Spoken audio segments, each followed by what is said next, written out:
పారిజాత యోగం కారణంగా కొన్ని రాసుల వారికి ఆర్థికంగా గణనీయమైన లాభాలు పెరుగుతాయి. పారిజాత యోగంతో కొన్ని రాసుల వారు ఏ పని చేసినా శుభ ఫలితాలు వస్తాయి. ప్రస్తుతం పితృపక్షాలు కొనసాగుతున్నాయి. ఈ సమయంలో ఏర్పడిన పారిజాత యోగం ఏ ఏ రాసుల వారికి అదృష్టాన్ని ఇస్తుందో ప్రస్తుతం మనం తెలుసుకుందాం.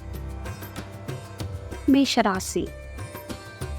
మేషరాశి వారికి పారిజాత యోగం లాభాలను చేకూరుస్తుంది. ఈ సమయంలో మేషరాశి జాతకులు తండ్రి వైపు నుంచి వచ్చే ఆస్తులను పొందే అవకాశం ఉంది. ఉద్యోగాలు చేసేవారు మంచి పేరు ప్రఖ్యాతులు సాధించడమే కాకుండా ఉద్యోగాన్ని ఎంజాయ్ చేస్తారు.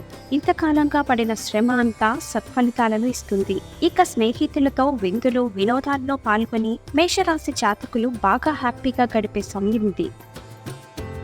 మిథున రాశి.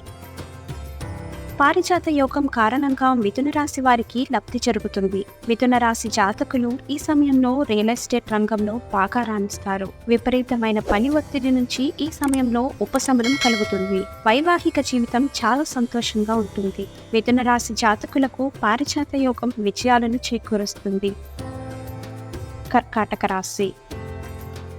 పారిజాత యోగం కారణంగా కర్కాటక రాశి జాతకులకు అన్ని విధాలా లబ్ధి చేకూరుతుంది. ఈ సమయంలో కర్కాటక రాశి జాతకులు ఎప్పటి నుండో వసూలు కాని మొండి బాకీలను సైతం వసూలు చేస్తారు. కోర్టు కేసుల్లో విజయం సాధిస్తారు. సోదరులతో సఖ్యత ఏర్పడుతుంది. ఈ సమయంలో కోరుకున్న వారితో పెళ్లి కాని వారికి వివాహం జరుగుతుంది. ఇక ఈ వీడియో మీకు నచ్చినట్లయితే లైక్ చేయండి, షేర్ చేయండి.